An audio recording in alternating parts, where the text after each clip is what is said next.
कि आप कल देखिएगा। तो आज बहुत हो गया, बहुत बढ़ गया।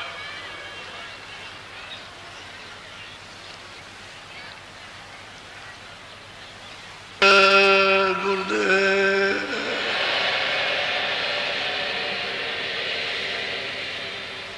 जय गुरुदेव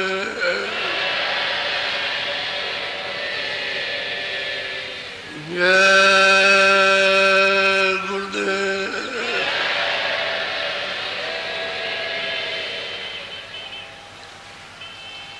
जय गुरुदेव। नाम किसका?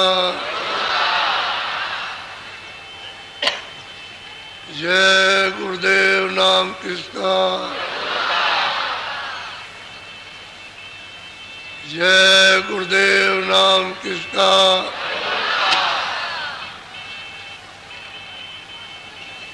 सतगुरु सतनाम तुमको लाखों प्रणाम।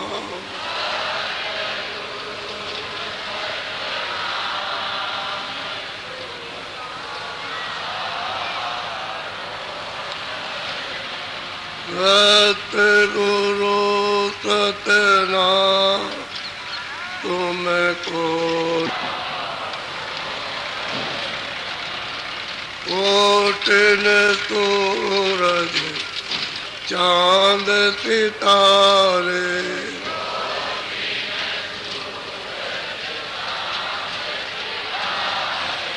कोटिन सूरज चांद सितारे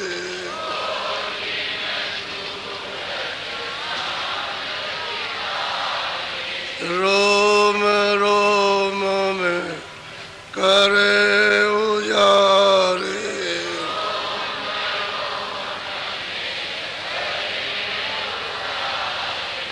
रोम रोम में करे उजारे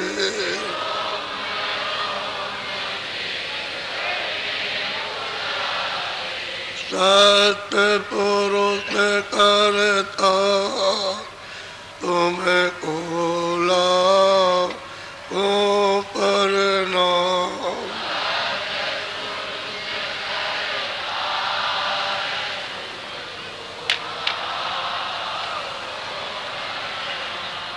अरबों सूरज चांद सितारे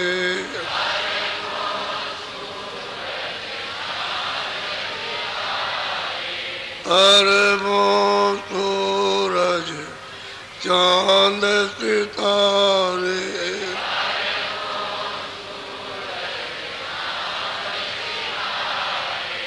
रोम रोम में करे उजारे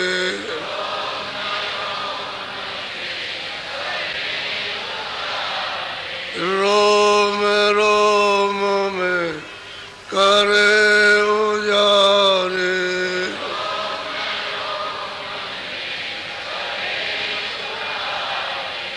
अलग पुरुष करता तुमको लाखों प्रणाम।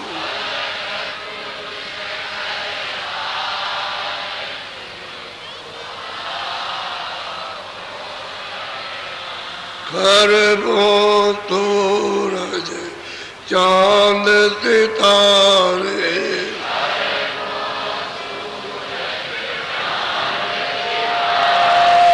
खरबों सूरज चांद सितारे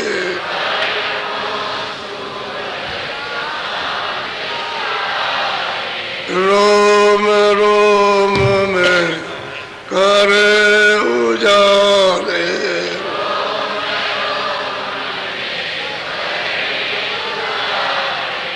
रोम रोम में करे उजारे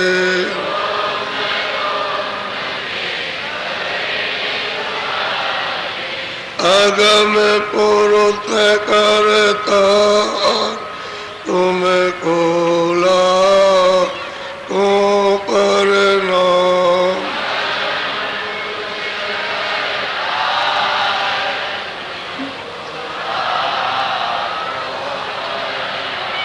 नील नील तपी मान उतारे।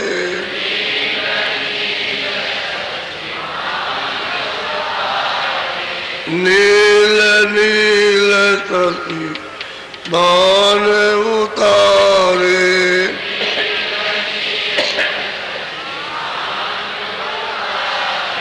रोम रोम में करे उजारे।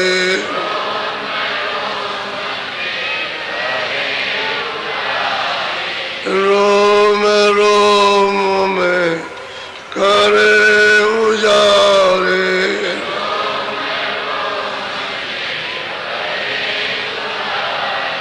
अनामी पुरुष करता तुमको लाखों करना।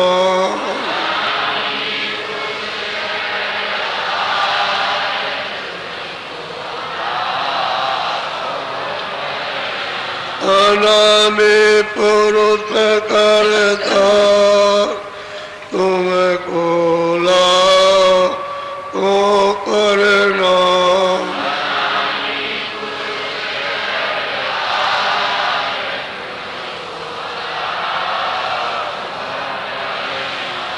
सतगुरु सतनाम तुमको लाखों करना।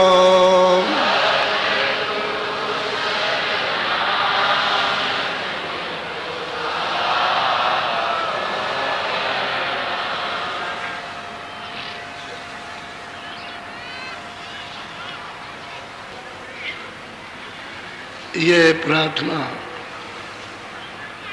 सतलोक से शुरू होती है, नीचे नहीं।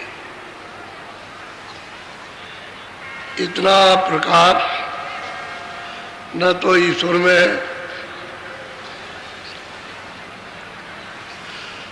जो सहजल कमल में बैठे हैं उनमें कुछ नहीं। ईश्वर में भी नहीं, जो तीन लोक के मालिक है।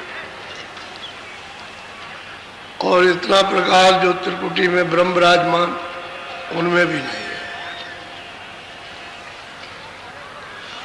और इतना प्रकाश जो 10वें द्वार में पार ब्रह्म है, उनमें भी नहीं। और भंवर गुफा में जो महाकाल पुरुष, उनमें भी इतना प्रकाश नहीं है। इनसे ज्यादा प्रकाश तो एक एक सूरत का है। तो उनके रोम में कितने कोटान कोट सूरज चांद लगे हुए प्रकाश कर रहे एक रोम में। तो जिस्म में कितने रोम होंगे, वो आप खरबों वर्षों तक रहो वहां, और रोम गिनते रहो तो नहीं गिन सकते, इतने रोम है। तो इनमें तो कुछ है नहीं। तो ये सतलोक से प्राप्त, फिर कोटान कोट, फिर अरबों अरबों सूरज चांद, उसके एक एक रोम में अलग पुरुष के, और खरबों सूरज चांद एक एक रोम के अंदर में अगम पुरुष के। अनामी पुरुष की तो वैसे ही महापुरुषों ने संकेत में व्याख्या की, उसकी कोई व्याख्या नहीं कि कितना प्रकाश है। वो सब गिनती खत्म, जितने भी गिनतियां देश में जिस मुल्क में सब खत्म हो जाए। इतना मतलब है सूरज और चांद, वो भी सूरज चांद कौन, ये नहीं, ये सूरज चांद नहीं जो 10वें द्वार में और ऊपर भंवर गुफा में, उसको सूरज चांद कहते हैं। ये सब गिनतियां खत्म हो जाए, और मतलब यह है कि इतना इतना प्रकाश नहीं क्यों, इसलिए उसको उसका कोई वर्णन नहीं कर सकता। इशारा किया सब महापुरुषों ने जिन्होंने देखा, जिन्होंने प्राप्त किया, ऐसा किया और कुछ नहीं, नीचे की कोई प्रार्थना नहीं। और जब वो कहते हैं कि मेरी एक बूंद ये 3 लोग का शासन कर रही है, एक बूंद, तो वो तो था समुद्र सतलुज, एक बूंद, तो फिर समुद्र की क्या महिमा, कौन महिमा करेगा समुद्र, कौन कर सकता है, कोई नहीं। इसलिए आपको ये भेद किसी को मालूम नहीं। पुरानी किताबों में जो लिखा गया वो तो सब नीचे का है, और नीचे का क्या दिया जाए कि नहीं था है, तो उनको विचारों को मालूम। संतों ने आकर के जो कुछ देखा और लोगों को दिखाया, प्रेमियों को जो उनके पास पहुंच गए, पहुंचे तो विरोध में थे, बहुत ईर्ष्या में पहुंचे थे। ये उनके बाल क्रोध में फुर फुर ऐसे उड़ते थे, और ये रोम सीधे क्रोध में खड़े हो गए, इतना क्रोध था। इस क्रोध में महापुरुषों के पास गए, लेकिन देखो उनकी किस प्रकार से दया होती है, दया कैसे करते हैं। गोस्वामी जी महाराज ने अपने घर में रहकर उस मालिक को आज से अंत तक जब प्राप्त कर लिया, पा लिया उन्होंने, तब उन्होंने कहा कि यहाँ जीवों का काम नहीं हो पाएगा, यहाँ नहीं होगा, चलो बाहर करेंगे। तब फिर घर में प्राप्त करने,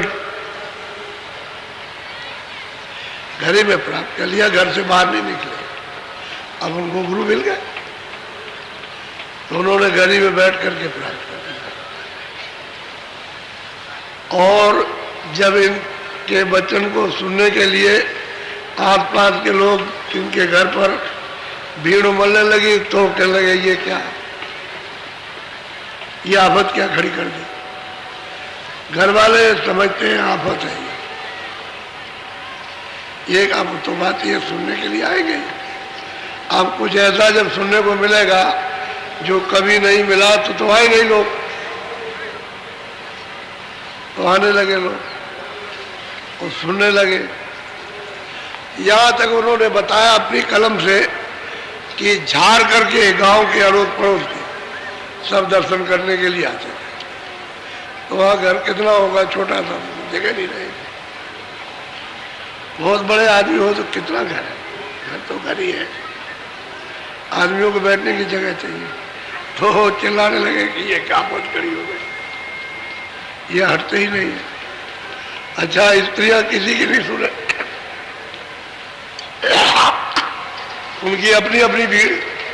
अब वो आदमियों के क्या समझे, तो बस वो सिफारत कुछ करे, वो कुछ करे, वो कुछ करे कि हमारे ऊपर दया कर दीजिए, कृपा कर दीजिए। ये सब उन्होंने कहा, ये क्या हो गया। तो उन्होंने देखा कि ये यहाँ बनेगा नहीं, यहाँ काम कुछ होगा नहीं। इन्होंने सब कुछ प्राप्त कर लिया, स्वर्ग देख लिया, वैकुंठ देख लिया, माया को देखा, ईश्वर को देख लिया इन्होंने, और ब्रह्म को देख लिया, पार ब्रह्म को देखा, महाकाल को, और सत्पुरुष के दीदार दर्शन किए, जहाँ से आए थे वहाँ, और ऊपर देखा, सब देखा, और अनामी पुरुष को प्राप्त कर लिया, घर ही में रहकर, घर में। तो इनके पास एक काशी का वासी, रहने वाला काशी का, और राजापुर में एक सेठ के यहाँ नौकरी करता था, क्योंकि नाव द्वारा उस समय पर रेलगाड़ी नहीं थी, तो नाव के द्वारा माल जाता, तो सेठ क्या नौकरी करता, वो भी उसी भीड़ में गांव की, वो भी चला है दर्शन करने के लिए। तो उसके मन का हरण हो गया, यानी मन उन पर लुभा गया, मोहित हो। अब वो आकर के बैठ जाए सुने, बैठ जाए सुने, दर्शन करे, बैठ जाए सुने दर्शन। उसी भीड़ में जब वो सब चले जाए तो कुछ सेवा करे, जो कुछ उसकी समझ में आए वो सेवा कर दे, धीरे धीरे धीरे धीरे धीरे धीरे, और निकट में उनके पहुंचा तो सेवा करे। सेवा जब उन्होंने देख लिया कि किसी को नहीं चाहता सिवाय मेरे, और ऐसे कुछ अच्छा नहीं लगे, तो उससे कहा कि अच्छा हो इधर, तुमको रास्ता देते हैं। तो रास्ता उसको दे दिया और कहा कि तुम वहीं बैठ करके भजन करना। तो रास्ता पा गया और भजन करने लगा। तो इसका भजन 2-4 दिन, 10 दिन, 15 दिन तो कोई बात नहीं, लेकिन शुरू हो गया। अब इसकी लगन और प्रीति इस तरह की हो गई कि दिन में रह जाए, रात को भी रह जाए, न दिन को जाए न रात को जाए, सेवा करता रहे और वही करता रहे। तो कहने का मतलब यह है कि थोड़े ही समय में गोस्वामी जी ने इसको तो कर दिया पार, इसको पहुंचा दिया। अब उनके अंदर तो सर्वशक्ति थी, तो घर ही में रह करके ही इसको काम कर दिया, इसका हो गया काम। तब उन्होंने एक दिन पूछा कि भाई तुम्हारा कोई घर कहीं है? कह लगा हमारा घर काशी में। तो कब से नहीं गए? कि हम तो बहुत दिन हो गए, बस इतना ही चुपचाप छोड़ दिया और कुछ नहीं कहा। तो एक दिन आया, बोला, कहने लगा कि महाराज आपकी आज्ञा आदेश हो तो मैं काशी चला जाऊं, क्योंकि आपने किसी अच्छे के लिए आपने पूछा, तो आपका आदेश हो, आज्ञा हो तो चले जाओ। तो उन्होंने कहा जाओ। वो तो चला गया काशी। जब उन्होंने समझ लिया कि काशी चला पहुंच गया होगा, अपना नाव से पहुंचाओ, पैदल पहुंचाओ, घोड़े से, या मतलब यह है कि और किसी सवारी से पहुंच गया होगा, तब इन्होंने रात को अपना जो कुछ पहरे थे डोल डम्बर उठाया, लुटा लिया और चल दिए सीधे काशी की तरफ। उस समय पर ये इस तरह की सड़कें कुछ थी नहीं, पगडंडी रास्ते थे, कच्चे रास्ते थे, दगड़े ऐसे। तो चल दिए अपना, धीरे धीरे अपना चलते गए, चलते गए, चलते गए। जब काशी में पहुंचे तो इन्होंने पूछा खड़े होकर के एक आदमी से, क्या लगा रे भाई इस नाम का कोई आदमी इस मोहल्ले में रहता है? तो उसने जब इनको देखा तो नाचने लगा। अरे कह लगे महाराज आप मिल गए, आप ही का तो वो वर्णन करता था और कोई बात नहीं करना, सिवाय आप ही की बात करना, आप जरा सा बैठ जाइए। तो दौड़ करके गया, उसको ले आया। अरे भाई तुम जिस गुरु की बातचीत करते तो आ गए। अरे वो कैसे आ गए? क्योंकि ये तो नहीं कहा था कि मैं आ रहा हूं। तो दौड़ करके आया तो देखा हृदय चरणों पर गिर पड़ा, उनको ले गया, जहां भी रखा वहां रखा, और फिर उसकी तैयारी उसने की कि किस स्थान पर इनकी कुटी बनाई जाए। तो फिर कुटी का इंतजाम किया उसने, कुटी बनाई, फिर वहां कुटी रखी, फिर इनको ले गया, उसमें रखा। उस समय गोस्वामी जी महाराज की उम्र जो है 25 साल की थी, 25वां साल था। इसका तो काम कर दिया और अपना काम पहले कर लिया और काशी पहुंच गए। और वहां फिर वो रहने लगे। उस जगह पर फिर उन्होंने उपदेश शुरू किया। तो जो ये कहे तो कुछ सुने, क्योंकि उन्होंने कभी सुना तो था नहीं किसी ने। बहुत से तो लोग कहें क्या बकवास करते हैं, लेकिन बात यह है कि अगम बात सुनाते हैं, विचित्र बात कहते हैं, लेकिन हमने कभी किसी से कथा वार्ता में सुना नहीं। अब बहुत लोग आने लगे और सुनने लगे, पूछने लगे। तो कुछ लोगों से चर्चा की तो लोग कहने लगे अरे कहीं कुछ नहीं, कहीं कुछ नहीं, वो तो नास्तिक है, नास्तिक क्या करोगे जा करके? नास्तिक बात सही कहे सब, वो लोग भी कहे कि बात तो सही कहते हैं, लेकिन वो लोग जिनका रोजी रोजगार होगा वो कहे कि भाई नास्तिक है, ऐसा लोग कह के टाल दें, अनसुनी कर दें, बात को सुने नहीं। तो फिर उन्होंने किताब लिखी, कागज पर लिखा, जो कुछ भी रास्ता मालिक से मिलने का वो सब लिखा, ईश्वर से मिलने का, ब्रह्म से मिलने का, पार ब्रह्म से, सबसे मालिक से मिलने का, और विस्तार बताया कि ऐसे हुआ और ऐसे ये हुआ। तब ये लिख करके और लोगों को हृदय से कहा कि तुम जरा सा किसी को देना, पढ़े लिखे को। बात में जो देखा तो पूछा तो आकर के नहीं करे, चले गए कुछ नहीं, ये तो नास्तिक है, और ये सब ये भगवान के नहीं है, वो तो नास्तिक है। ये प्रचार हो गया था। अब इतना जोर का प्रचार हुआ कि बस अब जितने भी विद्वान थे सब चकरा गए। अच्छा, जो भी जाए उनके पास उसका तुरंत उत्तर, जो पूछे प्रश्न करे उसका उत्तर, जो पूछे प्रश्न। मुसलमान जाए और कोई जाए, जैनी जाए, ये कोई जाए, वैष्णव जाए, साधु सन्यासी उदासी, सबका जवाब। और अपनी तरफ से नहीं, जो तुम किताबें पढ़ते हो उसी से जवाब दे देते। बात तो नहीं, फिर वो कहते किससे आगे, और उसका जवाब उत्तर देने और आगे बताया कि आगे और है। अब वो आगे तो उनको मालूम नहीं, कुछ किताबों में जो पढ़ा उतना ही तो पढ़ा, देखा तो उन्होंने भी नहीं। फिर अंत में उनसे पूछे कि अच्छा ये बताओ कि तुमने इसको देखा, तुमने स्वर्ग देखा, वैकुंठ देखा, तुमने ब्रह्मा देखे, विष्णु देखे, तुमने मत्स्यवाद्या मां शक्ति देखी, तुमने देखा कुछ? पहले देखा कुछ। तो फिर अंधे क्या देखेंगे? अच्छा, तुम जो सुना रहे हो तो तुम भी अंधे हो, जो सुन रहे हो सब अंधे हो, तो अंधों को क्या दिखाई देगा? जो अंधा सुना रहा वही अंधा है, वो तो अंधे पहले ही से। तब ये चक्कर खा गए विद्वान। ये तो कहे बात तो ठीक है, कह लगे मैं कोई बात तो मालिक ही कर रहा हूँ उसी की बात। लेकिन ये मूर्ख बहुत होते हैं। जब मूर्ख होते हैं तो मूर्ख अपना काम करते हैं। विद्वान थोड़ा बहुत कुछ हिचकेगा और कुछ समझदारी से काम लेगा, मूर्खों के सामने चलती नहीं, वो उनको भी बजार देता, क्योंकि अपनी मूर्खता के सामने किसी की सच्ची बात नहीं। तो वो 25 में इस साल में गए और कुछ उन्होंने सुनाया, और सुनने के बाद 2 साल के बाद झगड़ा होने लगा, झगड़ा हो। तो उन्होंने क्या क्या काम किया है, एक अद्भुत काम किया।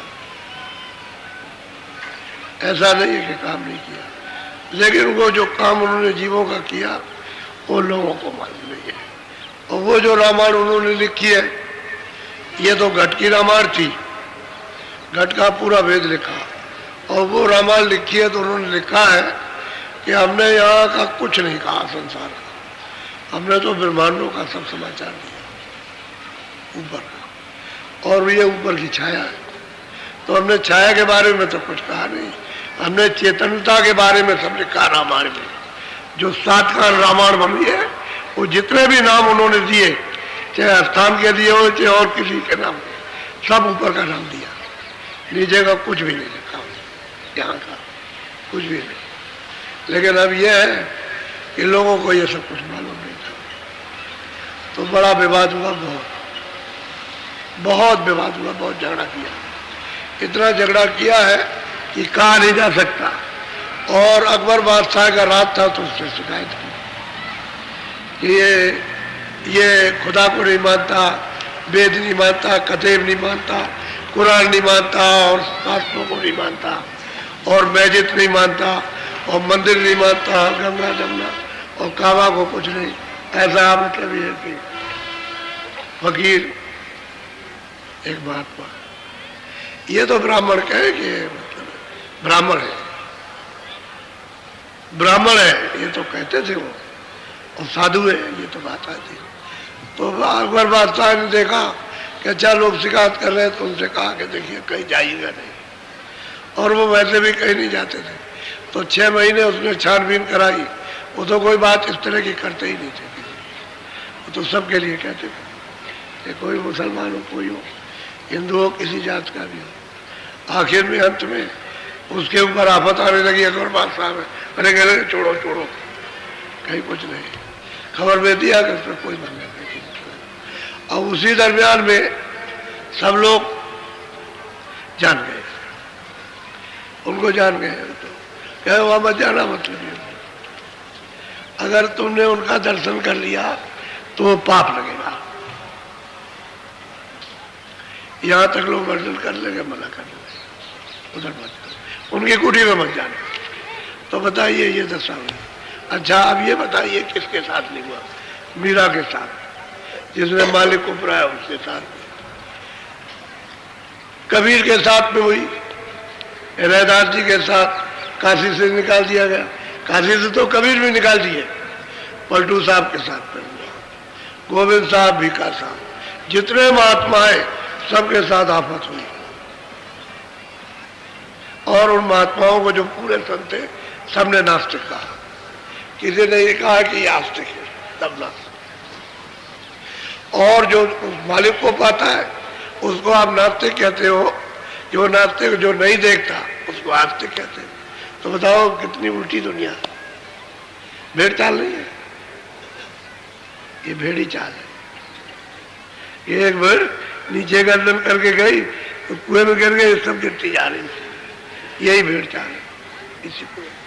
अरे किसी में तो बुद्धि होनी चाहिए थी कि भाई चलो जरा पूछे, चलो कहते क्या, चलो सुने उसको समझे चल के। ये तो किसी ने नहीं, सब नास्तिक नास्तिक नास्तिक चल रहा। अब पीछे से जब ये मामला कह सुन करके रोज रोज वही बात, तो ये सबको बुरी लगती है, रोज नहीं होनी चाहिए, रोज रोज वही बात, रोज रोज वही बात। तब लोगों ने सोचा कि भाई जिसकी चर्चा रोज रोज चलती रहती है, दूसरी और कोई बात नहीं, तो उसको देखा जाए। अब इसमें से निकल जाएंगे समझदार, चलो देखेंगे, हम अपना प्रश्न करेंगे, जो हमारी समझ में नहीं आएगा हम पूछेंगे, क्या हमको कोई लाठी मार देंगे, क्या हमारी जान ले लेंगे। चलो देखा जाए। वहां गए, जा करके वहां तो पूछते हैं सब, जो कुछ जानते हो पूछते हैं। तो उन्होंने उसका जवाब दे दिया, जो पूछा तुरंत जवाब, जो पूछा तो हार गए विद्वान, हार गए। तो उन्होंने कहा भाई अब क्या करें, अब जो पूछते हैं उसका उत्तर दे देते हैं, बात खत्म हो गई। और क्या, और पूछ लेंगे, और कुछ पूछते हैं, पूछो और कुछ पूछो। तो जितना पूछ रहा था उनकी बात पूछने में कुछ रहा ही नहीं। तो फिर दूसरे अखाड़े वाले को लिया, जो विद्वान हो उसको समझा बुझा के कि भाई हम तो हार गए और तुम चलो जरा, तुम बड़े विद्वान हो और तुम मतलब वहां चलो। तो सब पंथ के लोगों को ले आए और सबका उन पंथों के मुताबिक सबका उत्तर पहले वो कि जिसको तुम मानते हो उसका उत्तर ले लो, और उसके बाद फिर आगे। तो वो भी हार गए बेचारे। तो जो हारते जाओ लगते जाए, वो लग गए। उनके बाद बैठने लगे और बैठ करके खूब समझने लगे और रास्ता ले लिया, भजन करने लगे। अब वो लोग कहने लगे, ये जो विद्वान थे अंगवाकार, ये बैठ गए और ये भजन करने लगे, रोज आते और जाते, ये भी नास्तिक हो गया। वो अंगवाकारों को भी नास्तिक कहने लगे, ये भी नास्तिक, इसकी बुद्धि भ्रष्ट हो गई। असल में बात यह है कि महात्माओं को सबने कहा, कोई बचा अच्छा नहीं है। तब नानक जी को परेशान किया, जितने भी आए, लेकिन ये है वो तो मतलब है जीवों पर दया ही करते हैं, इस जाल से निकालते ही है। उनके पास और तो कोई सामान ही दया करने का, दया करने का सामान है, कोई उनको सजा देने का तो है नहीं। तो जीवों को, क्योंकि वो तो सब एक ही घर से आए, तो जो दया का सागर जो दया लेकर के आया, वो तो यहाँ को जुल्म उनके साथ करेगा नहीं, तो दया ही करते गए। अब जीव बेचारे अब फंस गया करके तो भटक गया, वही समझा रहे कि तुम यहाँ भटक गए हो, तुमको मतलब यह है कि वहां से आए और ये मांग करके ले आए, तुम यहाँ पर भटक गए, रास्ता रुक गया तुम्हारा। अब वो कहते हैं चलो हम तुम्हारा रास्ता खोल दें, चलो मालिक के पास जहाँ से आए। तो चीज ये है। तो सबसे पीछे प्रियलाल, ये पीछे थे। तो ये जब सुना इन्होंने तो कह लगे हमारा पंथ तो बहुत ऊंचा है, हमारे पंथ के बराबर कोई पंथ नहीं। ये गए, इन्होंने पूछा बात, लेकिन साधु भाव था, श्रद्धा थी, कोई झगड़ा करने के लिए नहीं गए थे पूछने। तो वहां जब उन्होंने सब बताया, इनके पूरा पंथ का बताया, तो ये सब साधु भाव में तो थे ही। तो जब चुप हो गए, बोलना बंद कर दिया और सुनने लगे और रोज आए। तो इन्होंने भी अर्ज की कि हमको भी रास्ता बता दिया, आज जोड़ तो रास्ता बता दिया और अपना साधन भजन करने लगा। तो जो जो प्राप्त होने लगा वो सबने वर्णन किया। ये बड़े बड़े धुरंधर विद्वान काशी के, उनको प्राप्त होने लगा, उन्होंने वर्णन किया। स्त्रियों को प्राप्त होने लगा, स्त्रियों ने वर्णन किया, सब बताया। मुसलमान आए, उन्होंने वो जब लग गए उनको बताया, तो उन्होंने जो प्राप्त किया वो वर्णन किया। तरफ से तो एकदम से भागते हैं कि यहाँ से कहीं मिल जाए, वहां से। भजन बिना कुछ नहीं होगा, चाहे जितना तुम भागो। काल के देश में सिवाय आपत्ति के और विपत्ति के, परेशानी के, दुखों के, पीड़ा के, लड़ाई के, झगड़े के, छल के, कपट के और स्वार्थ के सिवाय और यहाँ कुछ है ही नहीं है। यहाँ तुमको चैन मिल ही नहीं सकता, कभी नहीं मिले। भजन से तुमको चैन मिलेगा। तो भजन आपने छोड़ दिया भजन, करते ही नहीं भजन। तो थोड़ा सा जरा सुन लीजिए गोस्वामी जी महाराज का। महाराज जो राजापुर में पैदा हुए थे। अरे वो गोस्वामी जी महाराज जिन्होंने 7 बार रामायण बनाई, मैं दूसरे की बात नहीं करता हूँ। वही गोस्वामी जी है जो संवत 1589 में पैदा हुए थे और 1680 में जिन्होंने वहाँ काशी में वरुण नदी के किनारे संवत 1680 और नदी वरुण के तीर सावन शुक्ला सप्तमी और तुलसी तजो शरीर, ये उन्हीं की बात कर रहा हूँ। मैं दूसरे तीसरे की नहीं बात करता हूँ। जो राजापुर में जिनका जन्म हुआ था उन्हीं की बात। आपका राजापुर तो ही उत्तर प्रदेश में, ये इधर में हमीरपुर है जमुना जी किनारे, और उसके बगल में बाधा है, और जमुना जी के किनारे पर उनका गांव है राजापुर। और राजापुर बड़ा प्रसिद्ध गांव है, राजापुर बहुत प्रसिद्ध गांव है वो, और उसी को बुंदेलखंड कहते थे। और बुंदेलखंड में शामिल है पहले बुंदेलखंड, क्योंकि बुंदेला वहाँ ठाकुर रहते थे, इसलिए वो सब क्षेत्र बुंदेलखंड वहाँ के रहने वाले थे। और ये काशी चले गए तो वहीं पर उनकी कुटी बनी। बोलो जरा सुन लीजिए थोड़ा। में प्रिय लाल जो आए, करे पर नाम छुए थे न पाए। पहले जो लोग आकर के और उठ गए, जो कुछ भी अपना अपना साधन भजन जो कुछ प्राप्त किया था वो बताया और आज्ञा लेकर के वो लोग तो चल दिए, तब तक ही आ गए। तो इन्होंने भी प्रणाम किया, उनके पैर छुए प्रणाम किया और उन्होंने पूछा कैसे आए, तो कुछ कहना चाहते थे बड़े सादर भाव से, क्योंकि जब कुछ मिलता है तो चेहरा खिल जाता है, खिल। जब कुछ मिलता है तो गोस्वामी जी ने उससे कहा हृदय से, देख हृदय पियलाल की शकल देख, इसकी शकल देख, इसको मिल गया ना, देख कितना खुश है, चेहरा देख खिल गया, इसका चेहरे पर रौनक आ गई, खिल गया, यानी मस्त हो गया। जब चीज मिलती है तो मस्त होता है। बोलो इतने उनके बाद तुरंत फिर वो आ गए प्रियलाल और कुछ सुनाना चाहते हैं, गोस्वामी जी महाराज को कुछ सुनाना चाहते। बोलो। प्रिय लाल यस बचन उचारा, स्वामी से कहियो कछु सार। और उन्होंने कहा कि स्वामी मैं कुछ सार जो कुछ प्राप्त किया है आपकी यदि अनुकूल कृपा से दया से, वो कुछ सार वर्णन करूंगा, वो हमको कैसे कैसे मिला है वो बताना चाहते। बोलो।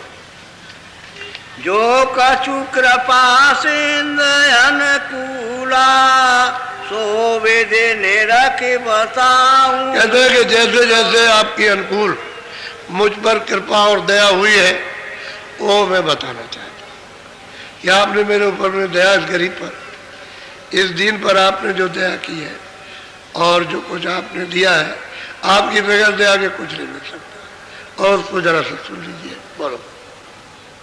प्रिय लाल भाके रस बाते, कालेंद्री नित सुरति समा। कहते हैं प्रिय लाल, कहते हैं उस रस में डूब गए,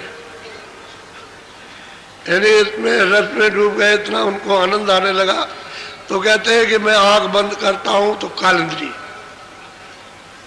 यानी नीलगिर पर्वत, कहते हैं वहां देखता हूं चरण कमल, उस पर खिले हुए हैं, खिले चरण। जब तक नीलगिर पर्वत नहीं मिलेगा, नीलगिर पर चरण कमल नहीं मिलेंगे, तो आगे साधक अपनी दिव्य आंख से, ज्ञान चक्षु से, तीसरी आंख से देख नहीं सकता। तो मैं वो वर्णन नहीं कर रहा हूं जो तुम सोच रहे होगे कि मैं द्वापर की कोई बात कह रहा हूं। अभी संवत है 1589 में जन्म हुआ था, और 25 साल के बाद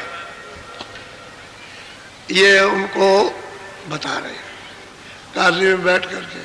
अभी कितने दिन ही कितने हुए, अभी कोई ज्यादा समय नहीं हुआ।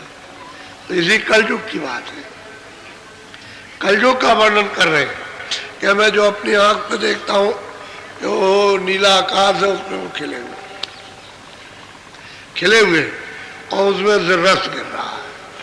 रस कहते हैं अमृत गिर रहा, कहते हैं मैं उसमें से पी गया, इतना पिया कि छक गया। तभी तो कह रहे थे अरे हृदय देख, चेहरे को देख, चेहरे को देखे कुछ पा गया। उन्होंने कहा कि देख ले, पा गया, कितना मस्त हो गया है, पा गया कुछ। बोलो। कालेंद्री पर नित नित जाई, पुण्य ते पार पार होई राय। कहते हैं कि मैं उस पर अपना रोज जाता था, रोज दर्शन करता था, नित्य प्रति, हर रोज, दर रोज। कहते वहां मैंने अपनी बैठक बना ली थी, जब चाहे जब उस पर चले जाए, और फिर वहां बैठ करके देखता हूं उधर, तो उधर अंधेरा तो है नहीं, उजाला है, प्रकाश है, लाइट है। जैसे सूरज निकल आया तो लाइट में सामने सब दिखाई देगा, ऐसे ही वहां लाइट है, उजाला नहीं है। तो कहते हैं नित्य नित्य उस पर जाता हूँ, रोज वहां बैठक बनाए, रोज देखता हूँ, और उसमें से रस गिर रहा उसको रोज पीता हूँ। उसमें भी क्या, यानी वो शब्द भीगने का है कि बिल्कुल जैसे कि एकदम तर हो गया उस। बोलो।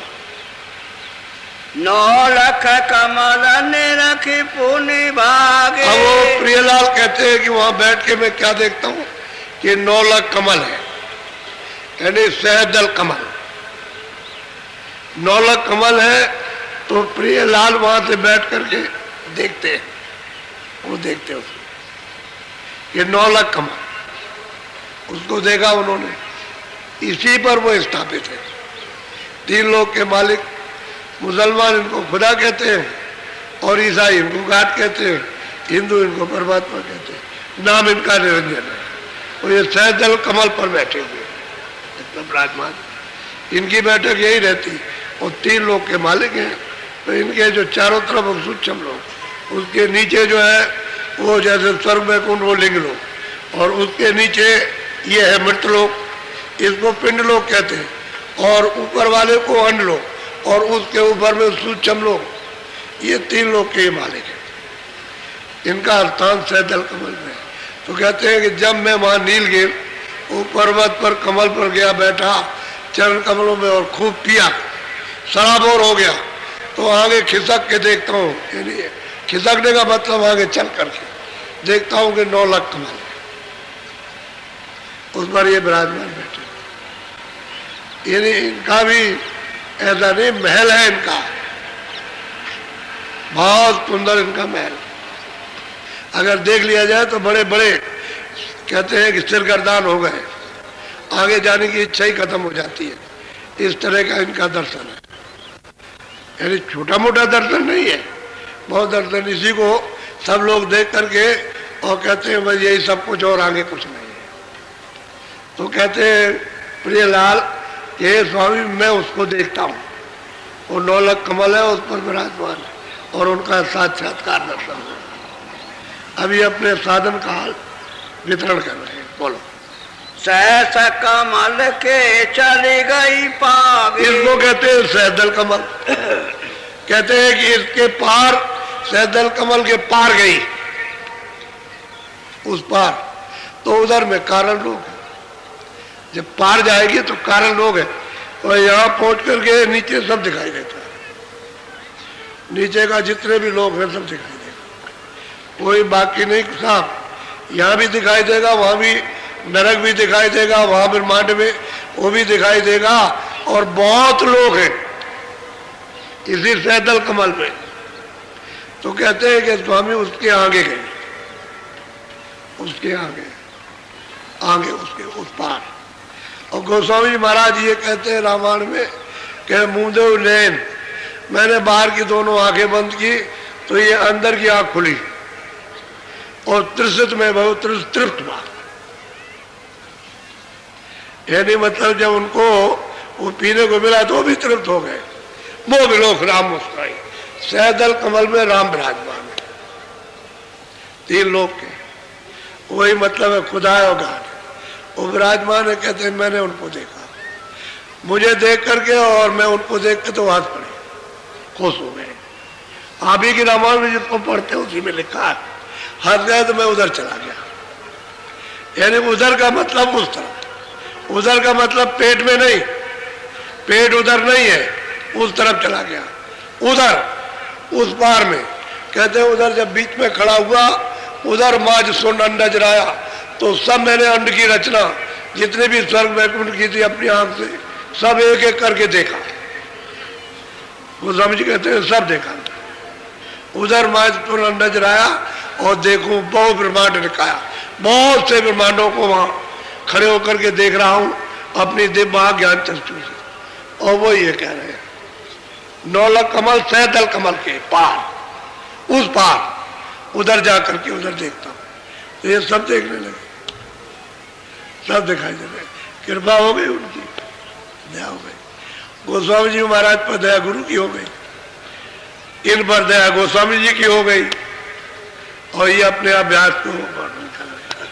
हे स्वामी आपने जो कृपा दया की है, हम तो आए थे परीक्षा लेने के लिए, लेकिन आपने हमारे ऊपर अनुकूल दया कर कृपा, और ये जो आपने दिया उसको लेकर के आए, उसको तो लीजिए। बोलो। हाँ।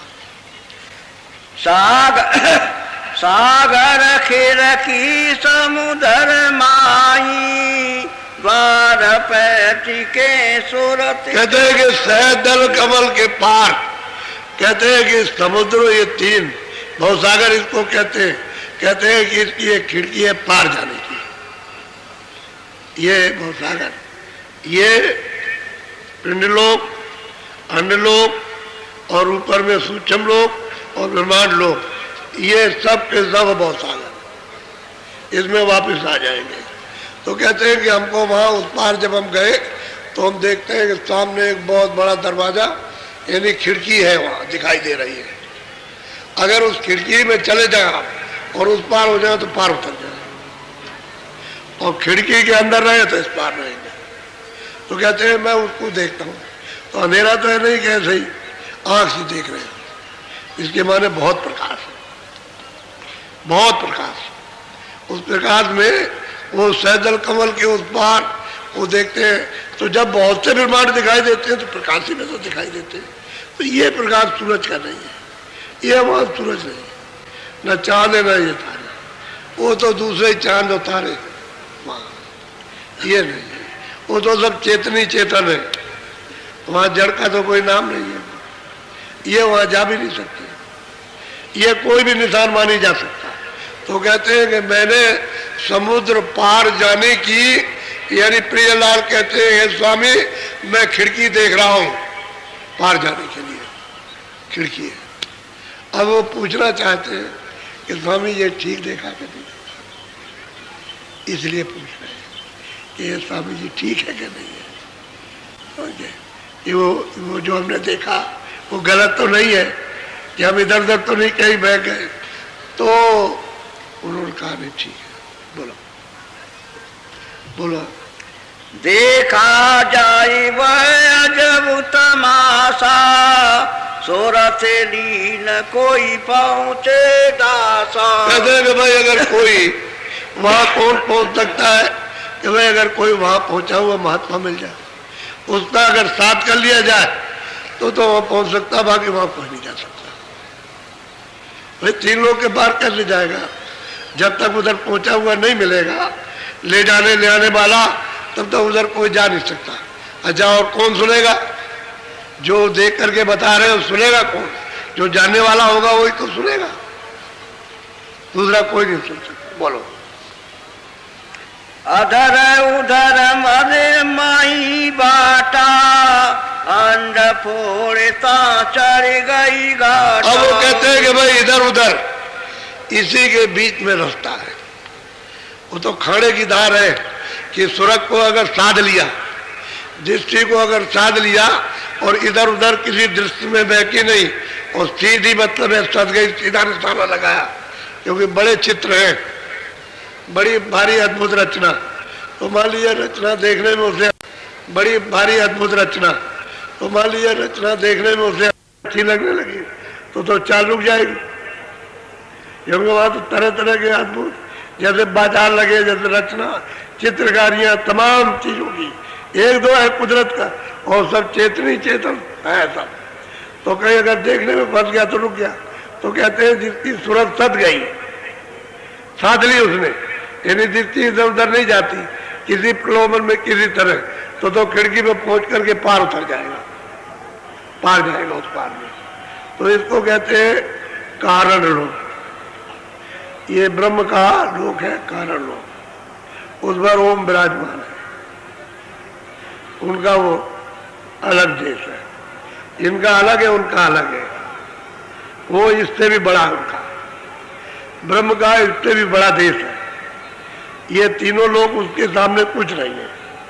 ये सब लोग और स्वर्ग वैकुंठ जो 14 लोग हैं, 14 भवन है वो, और जो सूक्ष्म लोग जिसमें बैठे हुए वो, इसमें कितने यदि ब्रह्मांड है वो उससे बड़ा उनका ब्रह्म का राज है। छोटा मोटा राज नहीं है, बहुत बड़ा राज। कहते हैं कि अगर वो खिड़की पर साध लिया, इधर उधर कुछ नहीं देखा और सामने निशाना मारा तो खिड़की जो है खुल जाएगी, इसके पार हो जाएगी। तो कहते हैं जब हम उसको ऐसे साथ करके चलते हैं तो इधर उर्द में इधर उधर और सीधा जाते हैं तो दो दिखाई देता है और मालूम होता है, और जरा सी दृष्टि इधर उधर गई तो रास्ता छूट जाता है। वो बता रहे हैं, वो सुना रहे हैं उनको, ये हम जरा सुनाते थे अपनी बात को। बोलो। सूरत नित नित बड़े बड़ाई, ठहरे नहीं बहुत ठहरा। प्रियलाल कहते हैं कि स्वामी सूरत यानी उधर बढ़ती जाती है, रोके रुकती नहीं है, आगे चलती जाती है, आगे सूरत। यही जो 2 आंखों के पीछे बैठी है यही जाती है, यही आगे बढ़ रही है, रुक नहीं रही आगे, क्योंकि आगे जाना चाहती है। दया हो रही है उसके ऊपर, कृपा हो रही, तभी बगैर कृपा के कैसे आगे जाएगी। बोलो। छिन छिन पद में पद मनिहारी, कंजबास छूटे नहीं तारी। कहते हैं कि अब क्या किया जाए? छिन छिन उन चरण कमलों में जो मिले उसको छोड़ी सकती है, और पूरा रूप तो ऊपर मिलेगा जहां वो सदगुरु विराजमान बैठे हुए, वो त्रिकुटी के ब्रह्म स्थान के ऊपर ही बैठे, वहां पूरा रूप तो उनका वहां मिलता है। वहां कहते हैं कि अब एक छिन भी ये यहीं से बैठ करके सब नजर आने लगा, यहीं से बैठ करके, और थोड़े दिन के बाद कहेंगे, थोड़े दिन के बाद कहेंगे कि यहीं से बैठ करके सब नजर आता, यहीं से इसी जगह से बैठ करके। अभी तो ऊपर से बैठ के नजर आ रहा, फिर कहेंगे यहाँ से बैठ के सब दिखाई देता, सब का सब। अभी तो चाल चल रहे, इसलिए वो ये समझ रहे हैं कि भाई वहां पहुंच गए तो वहां से दिखाई दिया, वहां पहुंच गए तो वहां से दिखाई दिया।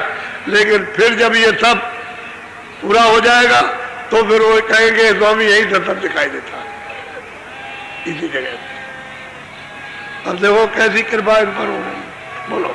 बड़े विद्वान थे ये, बहुत विद्वान थे, छोटे मोटे विद्वान नहीं थे, और सब काजी के पकड़ के इनको ले गए थे कि भाई तुम विद्वान हो और वो तो अभी तो लड़का है और उससे कोई जीत नहीं सकता, तुम चले चलो। ये वजह करके हम गए थे पूछने, मिल गया कुछ। अब साधन भजन करने लगे, अब अपना बयान कर रहे, वर्णन कर रहे जो प्राप्त है। बोलो। यही विधि दिवस रात लो लागा, कंजबास छूटे। कहते हैं कि इस तरह से रात और दिन हमारी लो लग गई, और कहते हैं खंज गुरु के चरण कमल आप नहीं छूट सकते। वहां रोज बैठते हैं और वहां से आगे चले जाते हैं, रोज बैठते हैं, अब वो छूट नहीं सकते। हर वक्त 2400 घंटे हर घड़ी कहते हमारी बैठक वहां बन गई हर वक्त में। बात तो असली यही है कि जब चीज मिलती है तो यही कहा जाता है। बोलो। इनको स्वामी की न सना था, काल जाल से छूटे हुआ था। कहते हैं स्वामी हम अधीन कुछ नहीं थे, हमको आपने सनात किया, हम तो अनाथ थे, हमारा कोई नहीं था, हम कुछ नहीं जानते थे। ऐसी कृपा होता है आपने की कि हमको सनात किया और काल के जाल से आपने निकाल दिया। अभी परे चले गए, खिड़की खुल गई, खिड़की इनकी खुल गई तो पार हो गए। तो कहते हैं जब वो कारण शरीर के पार चले गए तो सूरत में सब कपड़े उतार दिए, कोई इस पर कपड़ा नहीं रह गया, न ये कपड़ा रह गया, न लिंग रह गया, न सूक्ष्म रह गया, न कारण, और पार चले गए और सूरत शब्द में लय हो गई, लय हो गई।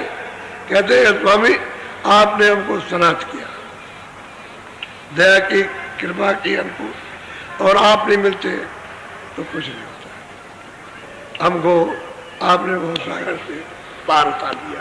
तो अभी तो पार उतर गए, लेकिन अभी तो आगे बहुत जाना है, अभी तो बहुत सागर से पार उतरे। बोलो। मुख से कस कस वरने सुनावा, तुम्हारी कृपा गम दर्शावा। कहते हैं कि आप जो कुछ भी आपने वर्णन किया है, जो दया कृपा हुई है, वो मैंने आकर के आपको सुनाया आपको, जो हमने गति को प्राप्त किया और जो आगे प्राप्त होगा वो आपको सब सुनाएंगे आकर के। तो ये उनके सामने सब वर्णन कर रहे हैं जो प्राप्त किया। यानी ईश्वर को इन्होंने कहा मैंने पाया, स्वर्ग में उनको कहा मैंने सब देखा, ब्रह्मा विष्णु कहाँ रहते हैं मैंने सब देखा, ऊपर में ब्रह्म कहाँ पर है और उसकी रचना कैसी उसको सब देखा। और कहते हैं समुद्र पार हो गया उसको, कहते हैं आगे और दया हो जाएगी तो जो आपने वर्णन किया है वो सब देखना, और आगे जो मिलेगा वो वर्णन करना। आपकी अनुकूल कृपा और दया हो गई। बोलो। मैं मति मंद वस्तु का पाऊं, मन मोटा जग गुरु का। और अपने को कहते हैं मैं मति का बिल्कुल अंधा, पागल और मन मस्त है, और मैं मतलब ये वस्तु हमको ये जो आपने दी कहाँ मिलेगी, और मैं वैसे भी जगत का गुरु कहलाता हूँ क्योंकि ये तमाम गुरुवाई का काम करते थे। जगत के गुरु ब्राह्मण थे और जगत में मतलब कंठी माला पहनाया करते थे। तो कहते हैं मैं तो जगत का गुरु था, मैं मति का मंद ऊंचा, यानी किसी की बात सुनता नहीं, और मन मेरा मोटा, मैं मुझे ये वस्तु कहाँ मिलती। आपकी अगर अनुकूल कृपा नहीं होती वो कहीं नहीं मिलता। कौन देता है इसको? बोलो। मान माई बामन की जाति, ऊंचा चारे वरण। और कहते हैं ब्राह्मण और मुझे तो मान चाहिए, मैं चारों वर्णों में ऊंचा हूँ, तो मैं मान ही चारों तरफ मानता है। तो मुझे लोग कहें कि भाई तुम बहुत बड़े हो, भाई तुम बहुत बड़े हो, ये बड़े विद्वान हो और बड़े ब्राह्मण हो, ऊंची जाति में हो, तो मैं तो उस मान के मत में मस्त, मोटा मेरा मन, मति का मन से कुछ जानता नहीं। तो ये वस्तु बगैर आपकी कृपा के नहीं मिल सकती, आपकी दया हो गई तभी। अभी अपने आप को रो रहे कि मैं ये था, मैं इस तरह का था। बोलो।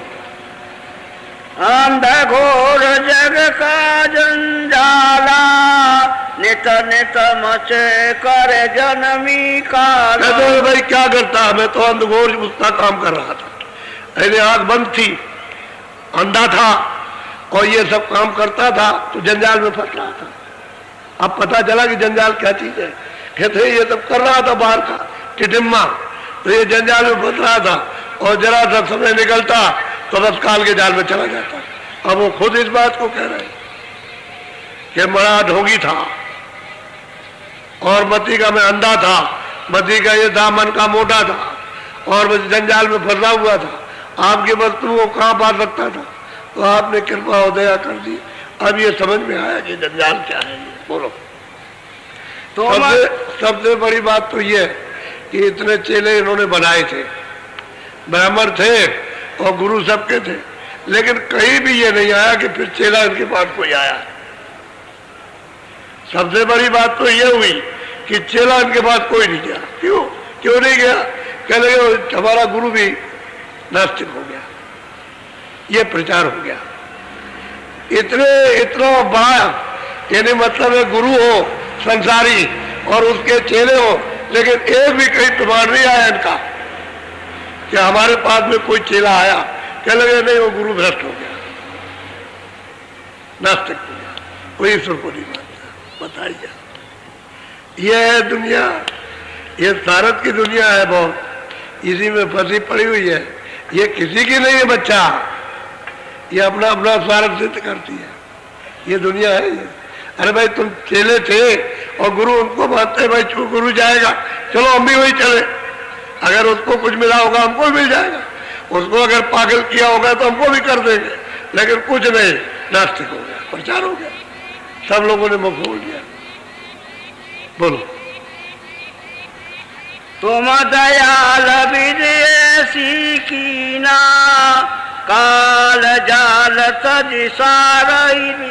कहते हैं कि आपने ऐसी दया और कृपा की है कि आप तीनों पर अनाथों पर दया कर दी कि काल के जाल से निकाल करके पार कर दिया।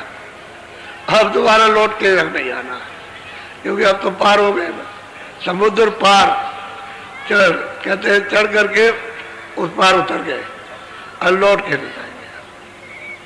रहेंगे जब तक ये समय है, तब तक जितनी उम्र है तब तक तो रहेंगे, लेकिन पार उतर गए, यही रहते हुए पार, जिंदा ही पार उतर गए, मरने के बाद नहीं। और हम लोग कहते हैं मर जाएंगे तब पार उतरेंगे, तो आपने देखा है? अरे भाई मरने के बाद कोई चिट्ठी पत्री आई कि मैं वहां पहुंच गया हूँ स्वर्ग में और बैकुंठ में पहुंच गया हूँ, यहाँ आ गया हूँ और तुम लोग ठीक अच्छी तरह रहना, मैं ठीक से हूँ, या मतलब ये है कि दुख से हूँ? और कोई चिट्ठी पत्री नहीं, कहा गया खाने गया।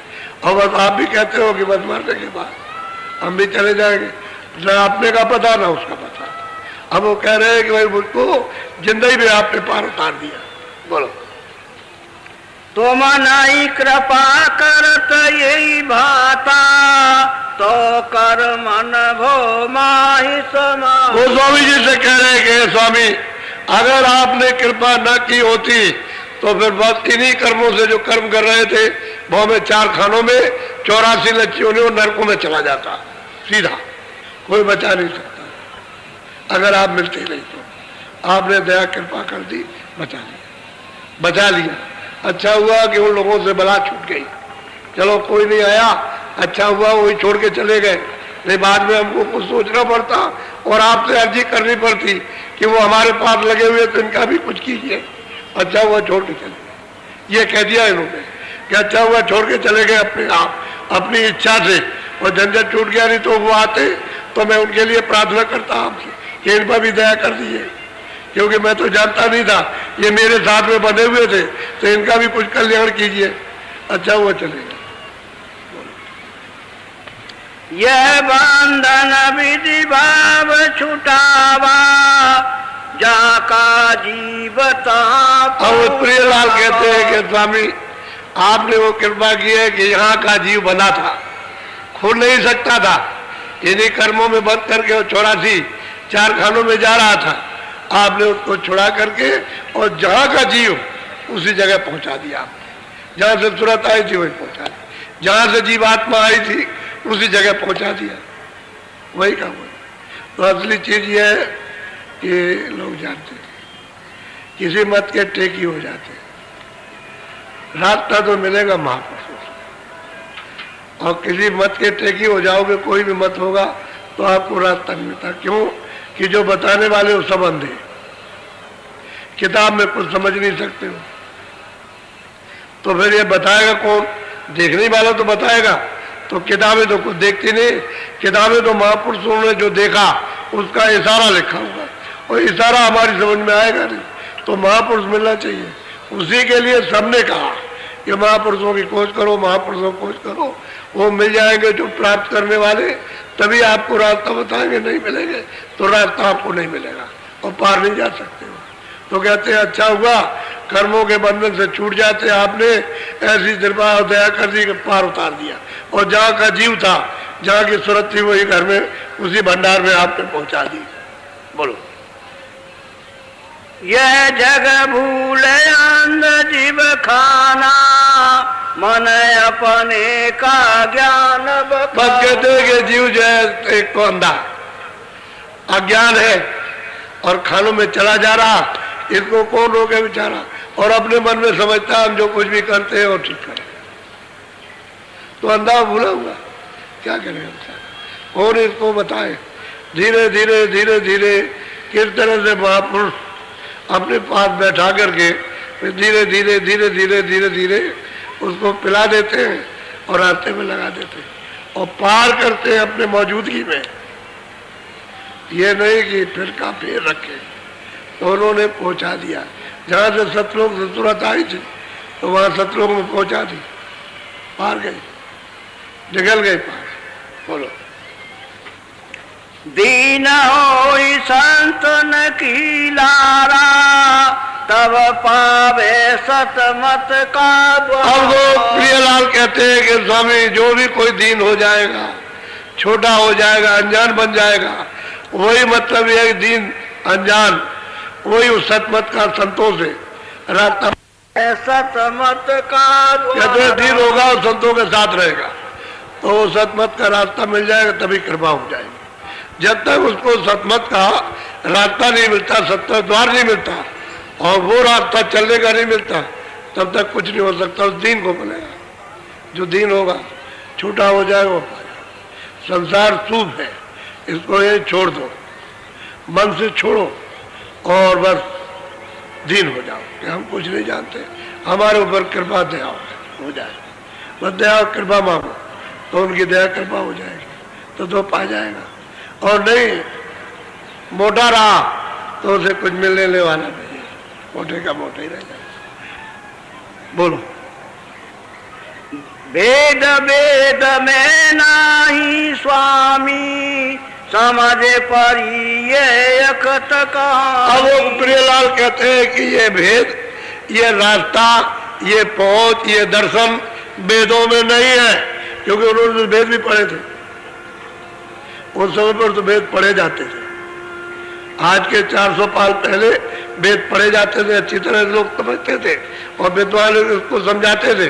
कहते हैं ये वेद वेद में नहीं है, ये और ये वेद से जा रहा है, ये तो अकथ कहानी है जो कोई वर्णन नहीं कर सकता।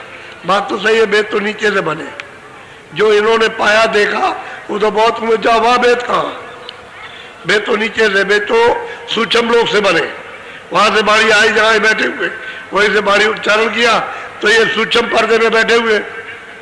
अब ये तो पर्दा वहां कोई नहीं है, ये तो समुद्र के पार जब गई तो वहां कोई पर्दा नहीं, वो तो सूरज शब्द में लय हो गई, शब्द रूप हो गई, वहां ये सब चीजें नहीं।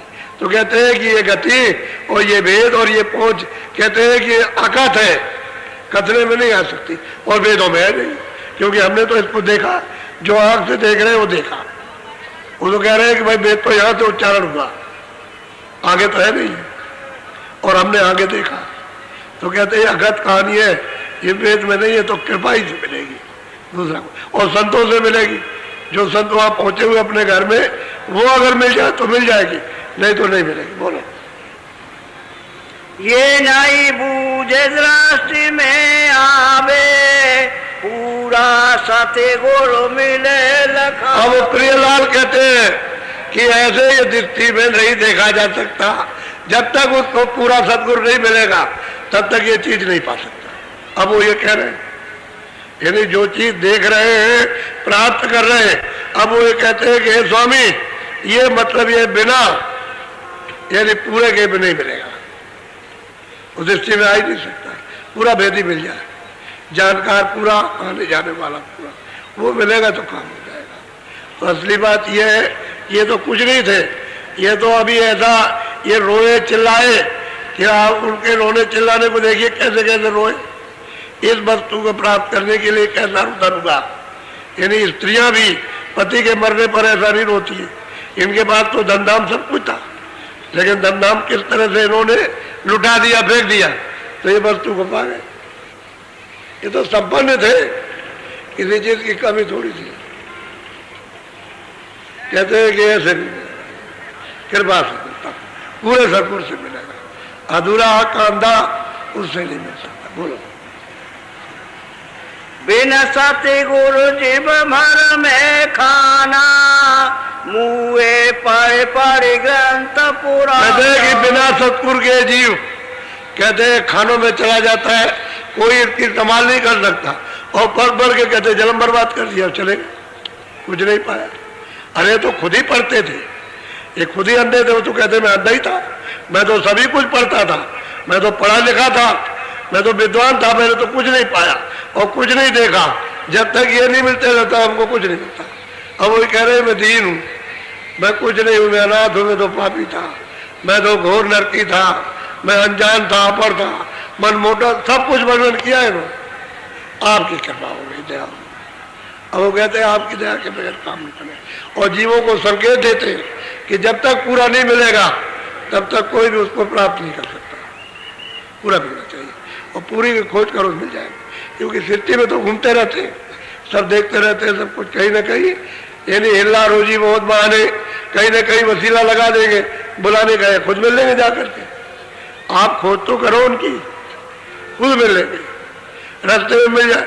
कितने लोगों को तो रास्ते मिल गए, चले जा रहे और जानवर चरा रहा, आके बैठ गया, कह रहे तेरे घर में कुछ है, कुछ भूख लगी है, कह रहे मैं अभी जाता हूँ, आप बैठिए मैं अभी ले आता हूँ। घर में वहां से कहता है बाबा जी आए, वो भूखे कुछ दे दे। अरे यहाँ कहाँ से आया, वो बाबा जी मुसंडे होंगे। अरे उठ लगे तू क्या, अरे भाई कुछ दे दे जल्दी से।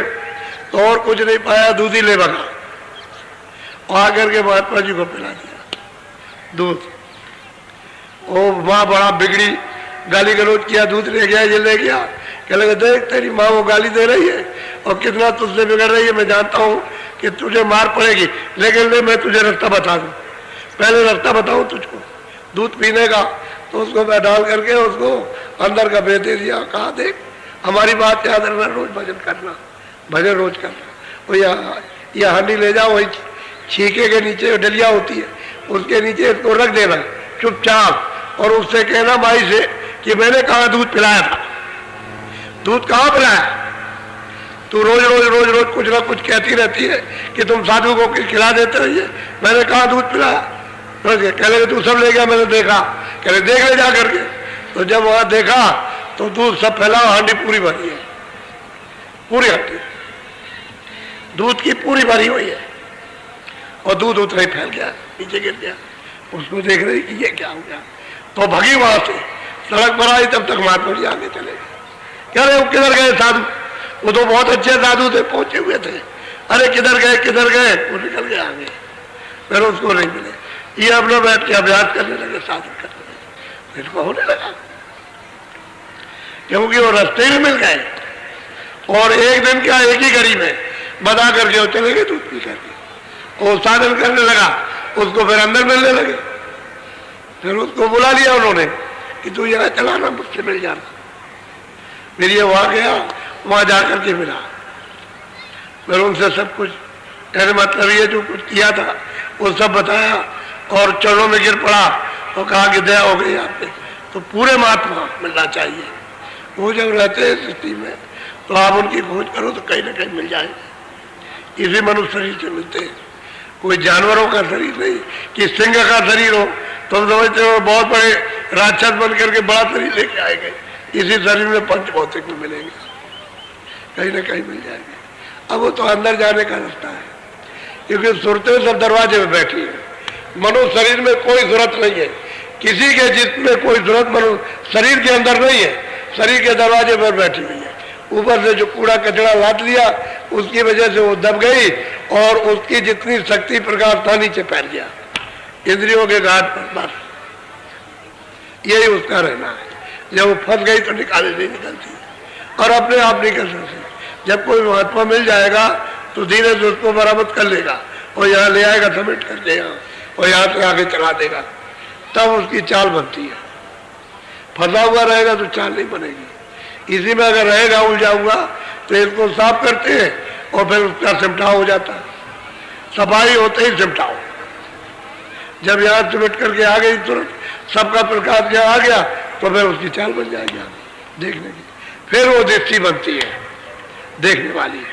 तो वही अपना अपना अभ्यास सुना रहे हैं, जैसे जैसे प्राप्त किया ऐसे ही लोग जो है अपना अपना जो साधन करते हैं कुछ न कुछ सुनाते ही रहते हैं, सुना देते हैं और अंदर बाहर उनको दया मिलती रहती है। तो पूरा मिलना चाहिए, अधूरा नहीं मिले। बोलो अब यही गोस्वामी जी किसी को क्या मालूम हो क्या देते थे। रामायण वाले को लिखते हैं कि मैंने रामायण लिखी और मुझसे आज तक यानी कोई ये पूछने नहीं आया कि आपने रामायण में क्या लिखा। वो मेरी रामायण लेकर के भागे और कथा वार्ता बस बाहर करने लगे, मुझसे कोई कुछ नहीं आया। 49 बरस तक रामायण बनाने के बाद रामायण बनाने के बाद काशी में 49 बरस रहे, एक भी आदमी पूछने नहीं गया कि रामायण में क्या लिखा। तो मैं रामायण को आप समझ सकते हैं। उस समय पर जब वो रहे तो आपने पूछा नहीं, उसके जाने के बाद कोई रामायण समझेगा। रामायण तो पूरे महापुरुष ने लिखी है, अधूरे ने नहीं लिखी। और उसने लिखा कि मैंने सब कुछ के कई मंत्रा राम भरत लक्ष्मण शत्रुघ्न ये वो जो भी स्थान लिखे सब मैंने ऊपर के लिखे, नाम सब ऊपर के, नीचे का कोई नाम मृतलोक का नहीं है। और आपने कहा नहीं ये है और ये है और ये है, इस तरह से ये सब आपने जो कहना शुरू किया तो आपको उनसे पूछना चाहिए था कि ये क्या लिखा हुआ। तो कोई पूछने नहीं गया, इसलिए रामायण किसी की समझ में नहीं आती।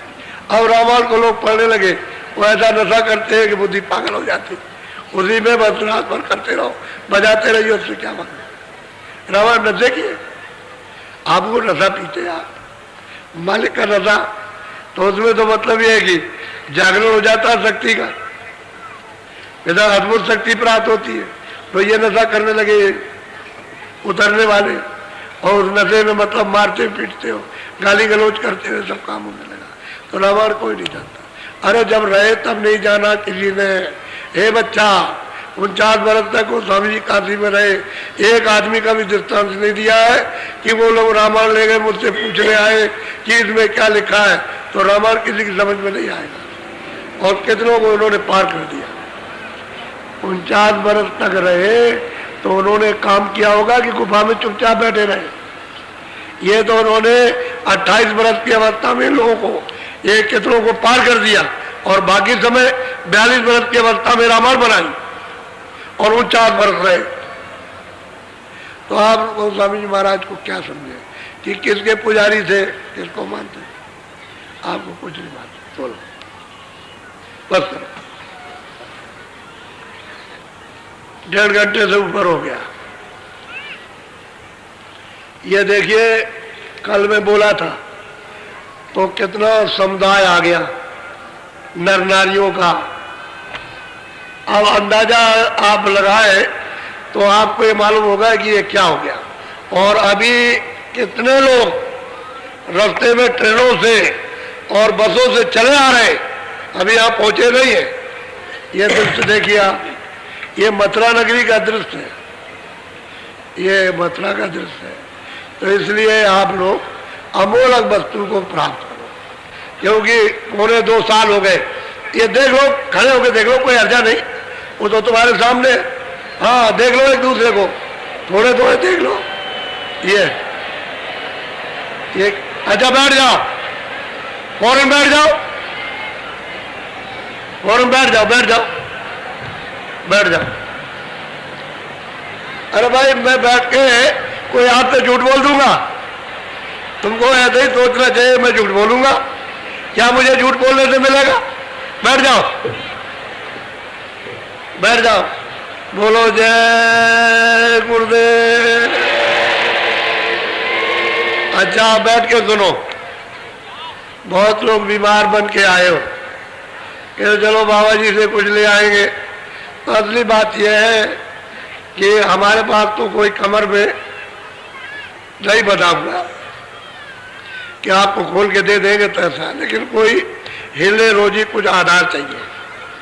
तो हमने एक दवा बना रखी है, साल भर हो गए दवा बनाते रहे हम यही, हम कहीं गए नहीं है इसलिए।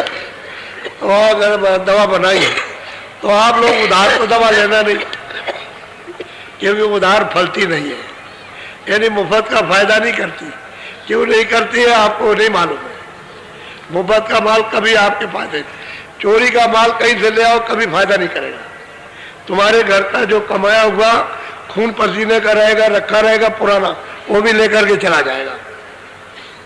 मुफ्त का माल कभी नहीं फलता। तो इसलिए मुफ्त का कोई माल मत आप पैदा कीजिए। तो मतलब ये कुछ ना कुछ देकर आधार बना लीजिए कि भाई ठीक है हमने लिया है।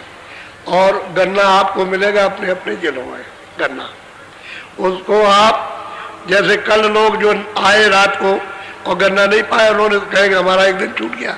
हमने 10 दिन के लिए कहा कि 10 दिन रोज आप नाश्ता छोड़ दीजिए और गन्ने को आज चूसिए और उसमें से जरा भी उसको छोड़िएगा नहीं, ऐसा कि आप इतना टुकड़ा फेंक दें कि ये मतलब नीचे का ऊपर का है सब को चूस जाइए, उसके खाली खोई बचे। और अगर आपको मतलब एक से पेट न भरे, वैसे तो एक से पेट भर जाएगा, लेकिन एक से न भरे दूसरा ले लो, पूरा पेट भर के खाओ धूप में बैठ करके। धूप में बैठ के एक जगह बैठ के खाओ अच्छी तरह से, पीस चूसो, चूस करके और खोई को बटोर करके मिट्टी में दबा दो। ये तो आप काम करना, फेंकना नहीं, नाश्ता मत करो। तो कल का भी आज ही पूरा हो जाएगा। कल का जो आपने नहीं खाया वो आज ही पूरा कर देंगे। आप चिंता मत करो कि मेरा एक दिन छूट जाएगा तो मेरा नुकसान हो जाएगा, नहीं, आज पूरा कर दिया जाएगा। तुम मतलब तो गन्ना ले लेना अपने अपने जिलों में और लेकर के अभी चुसाई करना खूब, और देखो फिर कि उससे क्या लाभ होता प्रत्यक्ष। और ये जो अपने अध्यात्मवाद है भजन का, वो तो है ही आपका, वो तो मैं आपका हूं ही, उसमें क्या बात। लेकिन तुमने जो कर्म किए वो थोड़ा उसको बंद करो। ये हिंसा करना, गाय काटना, बकरी काटना, मुर्गी काटना, ये काटना, उसकी हत्या करना, उसकी हत्या करना, ये करना। आप शुद्ध आहार करो, अनाज है, सब्जी है, फल है, दूध है और घी है और मक्खन है, और अच्छे कपड़े पहनो और अच्छे मकान में रहो। आपको मना कौन करता? लेकिन आप शुद्ध आहार मत करो, इतना ही आपको बताया। बीड़ी, तंबाकू का, सिगरेट पियो, हम इन चीजों के लिए मना नहीं करते, लेकिन और कोई नशीली चीज मत पियोगे। बुद्धि आपके इतना तो छोटी, ये क्या नहीं कर सकते हो। तुम्हारा घर सुखी हो जाए, तुम्हारे बच्चे सुखी हो जाए, स्त्री सुखी हो जाए, तुम सुखी हो जाओ, शरीर से ठीक हो जाओ उससे। और तुम अगर ये नहीं सोचोगे समझोगे तो तुमने अभी तकलीफ देखी कहाँ? अभी आपने कहाँ देखी तकलीफ? अभी तो शुरू होने का, अब उस रास्ता चल रहा, तकलीफ तो आगे आएगी। इसलिए बाबा जी बिल्कुल प्रार्थना करते हैं कि अनाज सब्जी साग खूब खाओ और शरीर से तुम स्वस्थ रहो। हम तुम्हारे लिए कामना करते हैं कि तुम शरीर से स्वस्थ रहो, क्यों तुम बीमार हो जाओ।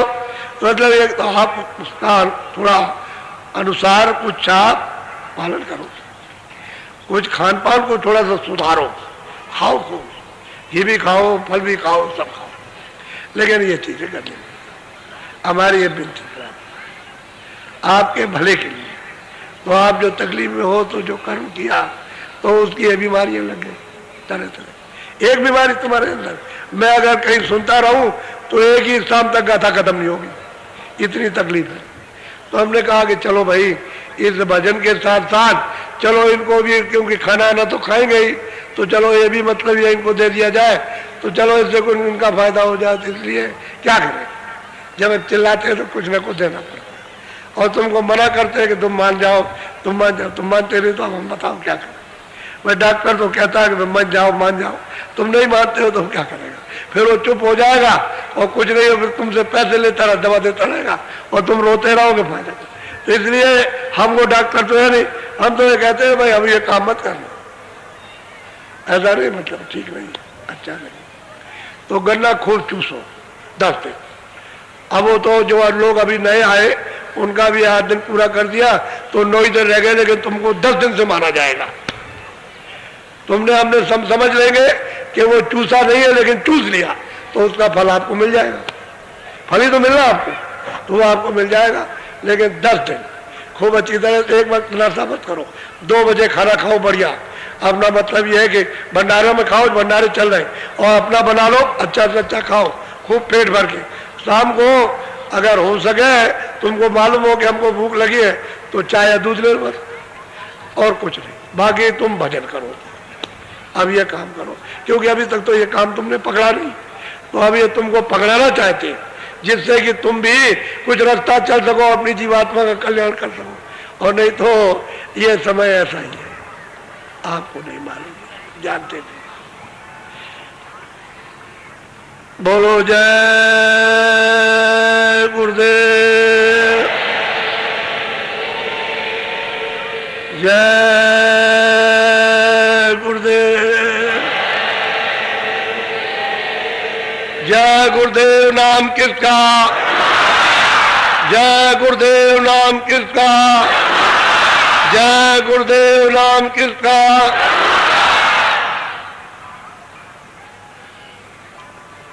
वो नामदान नहीं मिला उनको शाम के सत्संग के समय नामदान दे दिया जाएगा। नामदान कहते हैं आत्मधन, जीवात्माओं का सच्चा धन, सच्चा खजाना।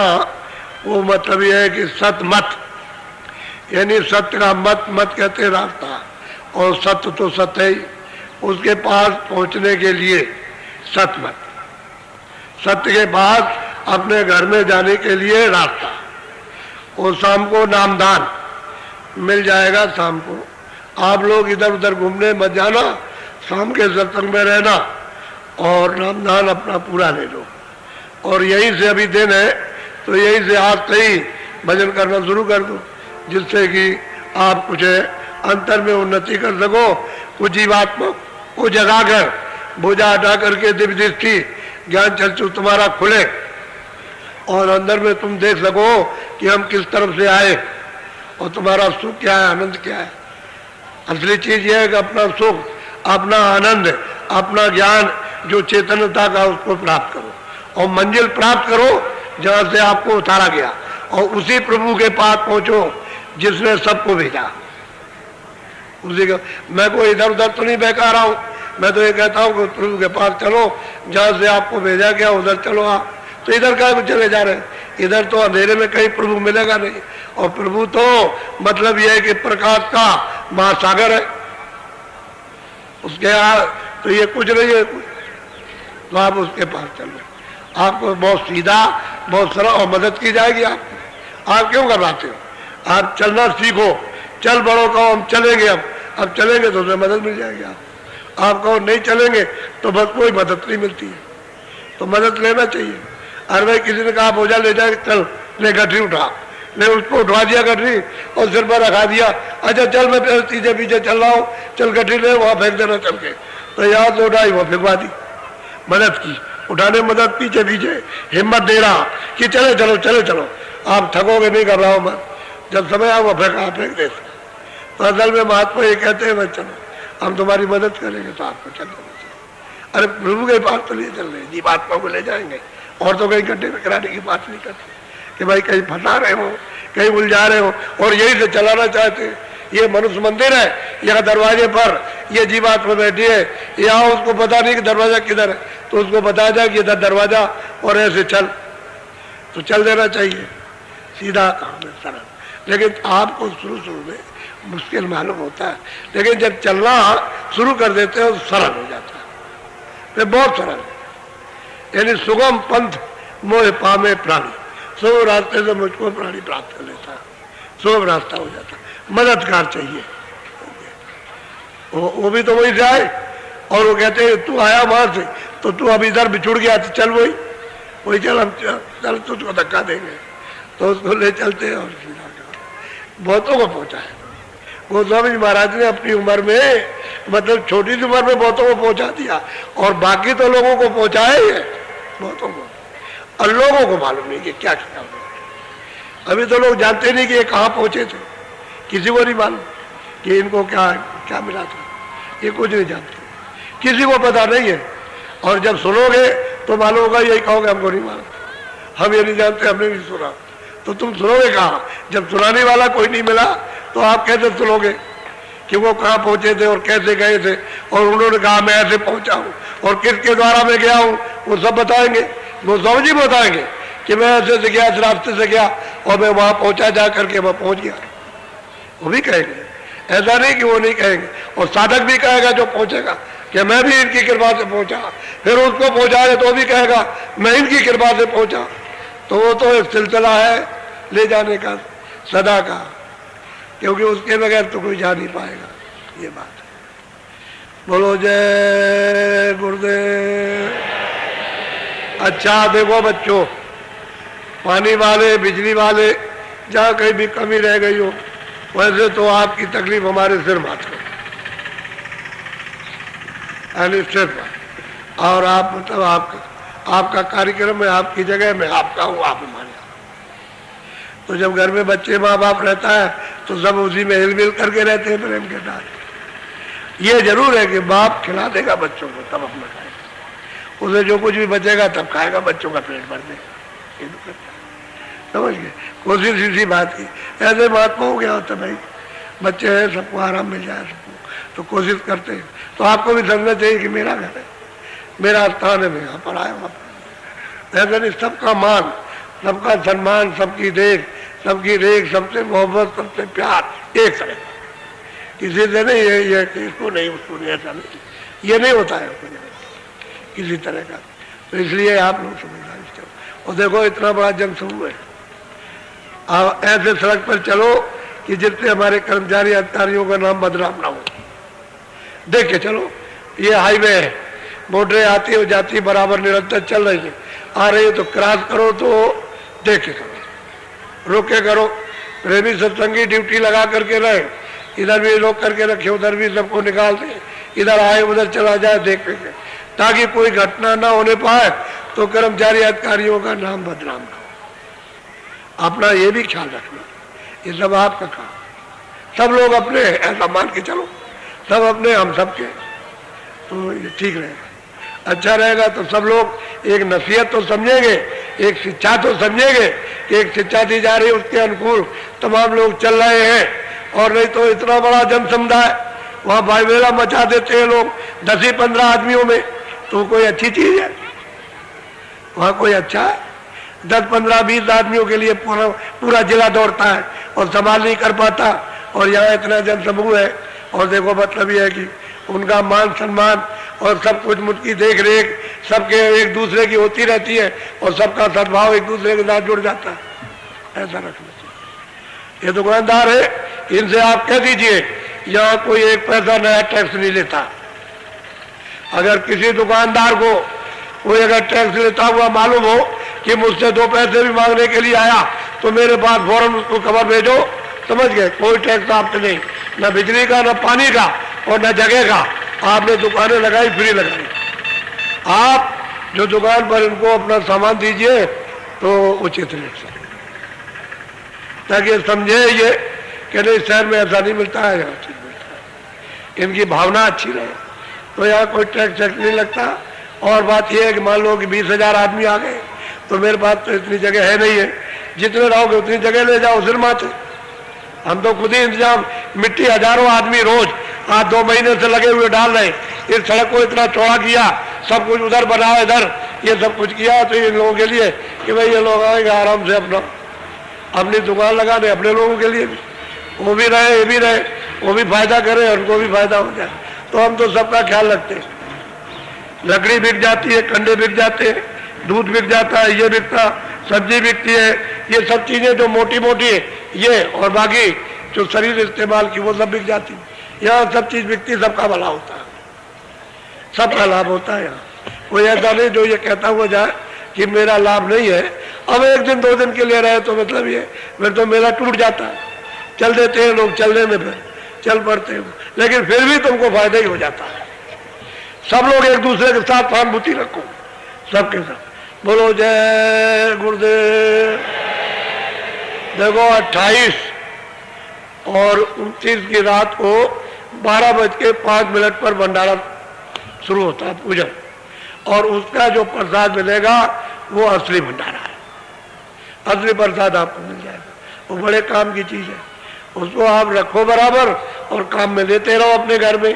लेकिन जब इधर उधर कहीं चला जाए और चूहे फूहे ले जाए और कोई उसको समझ के कुछ रखा खा ले, तो अब वो तो आपकी जिम्मेदारी, आप नहीं रख सके तो आप जानो। लेकिन ये है, ये प्रसाद है, ये संकल्प किया होता है, ये आधार बनता है कि कभी जरूरत आ जाए तो कुछ फायदा कर जाएगा। कुछ तो इस्तेमाल के लिए पेट भर लो तो उससे कुछ नहीं, पेट भरो, लेकिन मतलब यह है कि वो नहीं, ये जरूरत वक्त के लिए। फिर जो बनेगा खाना वो तो एक ही वक्त में, दूसरे वक्त में खराब हो जाएगा, लेकिन ये रहेगा आपके साथ। इसमें कभी घटने लगे तो थोड़ा सा और लेकर के उसमें डाल लो तो ऐसे ही हो जाएगा। बस फिर साल भर या होली में या आपके गुरुपूर्णिमा में या साधना के समय जब कभी कोई कार्यक्रम हुआ तो ताजा करा लिया, तो आधार बना रहता है कि बाबा जी ने वक्त जरूरत के लिए हमको एक चीज दे दी है, तो उसका प्रयोग कभी कभी करते रहा करो, हर वक्त नहीं कि बच्चे को टट्टी करा दीजिए, पेशाब करा दीजिए, ये करा दीजिए, वो ये नहीं, जरूरत वक्त के लिए। जब कोई दवा दारू यानी मतलब कहीं न रहे और कोई ना हो और से समय में अकल काम न करे क्या करे, तब फिर उसको दे दो तो आपको सहारा दे देगी। बोलो जय गुरुदेव। अच्छा देखो मेरी बात सुनो, लोग बहुत आ गए, गन्ना पूरा पड़ेगा नहीं, अगर ये खाने के लिए एक गन्ना भी ले लेंगे तो पूरा नहीं पड़ेगा, इसमें आधे से ज्यादा रह जाएंगे। तो आप लोग 1000 आदमी वहाँ पूरब में इधर इस तरफ में आश्रम के अंदर पीपल है उसके अंदर चले चलो, 1000 आदमी गन्ना कटवा दो और कटवा करके ताकि जल्दी से आ जाए फौरन। इसमें ढील मत रखना, क्योंकि वो जो बांटने वाला काटने वाला उसको उसका ज्यादा लाभ और तुम नहीं समझते हो उसको। अब मैं क्या करूं, मैं एक एक बात बताता फिरूंगा तो उसको लाभ ज्यादा, क्योंकि वो काट करके लाएगा, लोगों को पहुंचाएगा, वो सेवा करेगा। ये सेवा, ये सेवा है, इसी को पर सेवा कहते हैं, अपनी सेवा नहीं दूसरे। तो आप चले चलो 1000 आदमी और वहाँ लोग रहेंगे और वहाँ वो बताएंगे फर्श काट दीजिए और उसकी पत्ती हत्ती निकाल कर अलग कर दीजिए और बस उसको बताओ कि बस एक जगह जगह इकट्ठा करके अभी आता लोगों को दे दिया जाएगा। इतना याद रखो, गन्ना खाओ, एक बार नाश्ता मत करो, पहले चाय भी मत पियो, पहले यही चाय बन जाएगी, आप पियो तो जरा सा, चाय यही बन जाएगी, आप घबराइए नहीं, ये चाय और कुछ बन जाएगा। तो देखो